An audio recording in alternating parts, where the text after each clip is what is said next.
Hello everyone, আসসালামু আলাইকুম। আজ আপনাদের সাথে শেয়ার করব আলু দিয়ে ডিমের অমলেট কারি রান্নার সহজ রেসিপি। কিভাবে ডিম সেদ্ধ বা ভাজি করা ছাড়াই রান্না করে নেওয়া যায় তার সকল টিপস সহ আজকের রেসিপি। আমরা তো অনেকভাবেই ডিম রান্না করে খেয়ে থাকি, তবে অনেকে হয়তো বা এভাবে রান্না করে খাননি। আর যারা রান্না করে খাননি তারা একবার হলেও আমার রেসিপিটি ফলো করে এভাবেই ডিমের কারি রান্না করে খেয়ে দেখবেন, ইনশাআল্লাহ অনেক বেশি ভালো লাগবে। তো বন্ধুরা, কথা না বাড়িয়ে চলুন মূল প্রস্তুত প্রণালীতে যাওয়া যাক। ডিমের অমলেট কারি রান্না করার জন্য প্রথমে চুলে একটি প্যান বসিয়ে নিয়েছি। দিয়ে দিলাম 3 টেবিল চামচ পরিমাণ সয়াবিন তেল, একটি মাঝারি সাইজের পেঁয়াজ কুচি, পরিমাণ মতো লবণ। এখন নেড়েচেড়ে পেঁয়াজগুলো ভেজে নিতে হবে।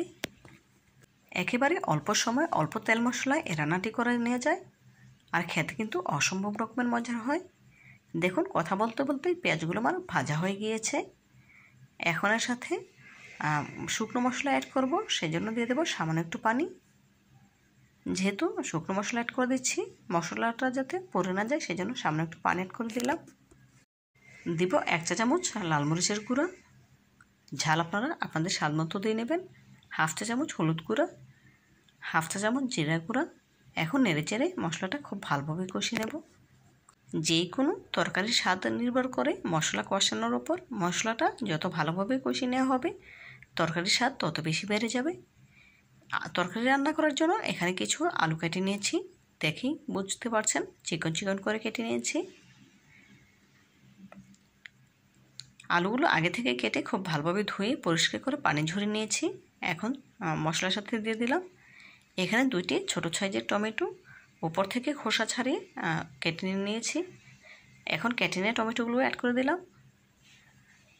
আলু টমেটো মশলার সাথে খুব ভালোভাবে নেড়ে ছেড়ে কষিয়ে নিতে হবে। নেড়ে নেওয়া হয়ে গেলে এখন ঢাকা দিয়ে দেবো। তার আগে দিয়ে দিচ্ছি সামান্য একটু পানি, যেহেতু আলুগুলো কাঁচা ছেড়েছি। কিছুটা পরিমাণে পানি অ্যাড করে দিলে খুব সহজে আলুটা সেদ্ধ হয়ে আসবে।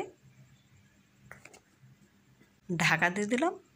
কিছুক্ষণ পর ঢাকা তুলে একটু নেড়ে চেড়ে দেবো, যাতে করে আলু টমেটো খুব ভালোভাবে সেদ্ধ হয়। সেজন্য নেড়ে নেওয়া হয়ে গেলে আবারও ঢাকা দিয়ে জাল করে নেব যতক্ষণ না পর্যন্ত আর তরকারিটা কষে ওপর থেকে তেল ছেড়ে দিচ্ছে ততক্ষণ পর্যন্ত। দেখুন, এই পর্যায়ে তরকারিটা কষি নেওয়া হয়ে গিয়েছে। দেখি বুঝতে পারছেন তরকারি থেকে তেলটা ছেড়ে দিয়েছে। এখন এর সাথে ঝোলের পানি অ্যাড করে দেব। পরিমাণ মতো ঝোলের পানি অ্যাড করে দিয়েছি। এখন একটু নেড়ে চেড়ে নিয়ে ঢাকা দিয়ে জাল করে নেব প্রায় 6 থেকে 7 মিনিট। ঢাকা দিয়ে দিলাম, ফিরে এলাম 7 মিনিট পর। এই 7 মিনিটে ঝোলটা কিন্তু অনেকটাই টেনে গিয়েছে, সাথে আলুটাও পুরোপুরি সেদ্ধ হয়ে গিয়েছে। এখন এর সাথে অ্যাড করে দেব 4টি ডিম।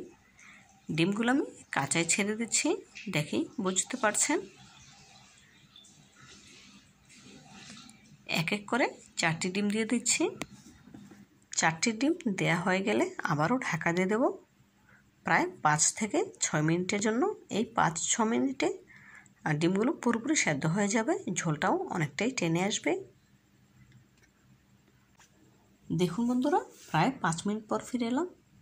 এই 5 মিনিটে ডিমগুলো কিন্তু ফুলে ডাবল হয়ে গিয়েছে, দেখেই বুঝতে পারছেন। এখন ঢাকা তুলে নিয়েছি। ঝোলটা কিন্তু অনেকটাই কমে এসেছে। এখন ওপর থেকে কিছুটা পরিমাণে ধনেপাতা কুচি ছিটিয়ে দিয়ে লবণটা চেক করে চুলা থেকে নামিয়ে নিতে হবে। যেহেতু আলু দিয়ে ডিমের অমলেট কারি রান্না করেছি, যখন ঠান্ডা হবে তখন কিন্তু আলু আরও কিছুটা পরিমাণে ঝোল টেনে নেবে, সেজন্য কিছুটা ঝোল থাকা অবস্থাতেই চুলা থেকে নামিয়ে নিতে হবে। আর অবশ্যই লবণটা চেক করে নিতে হবে। দেখুন, ধনেপাতা কুচি দিয়ে খুবই আলতো হাতে একটু নেড়ে দিয়েছি।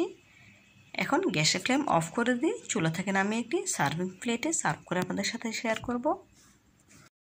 আলু দিয়ে ডিমের অমলেট কারির রেসিপি দেখেই বুঝতে পারছেন কতটা সুন্দর এবং লোভনীয় লাগছে। দেখতে যতটা সুন্দর হয়েছে, খেতে তার থেকেও অনেক বেশি মজাদার। আপনারা একবার হলেও বাসায় এইভাবে ট্রাই করবেন। কোনো রকম ঝামেলা ছাড়াই এই রান্নাটা করে নিতে পারবেন এবং খেতে হয় দুর্দান্ত।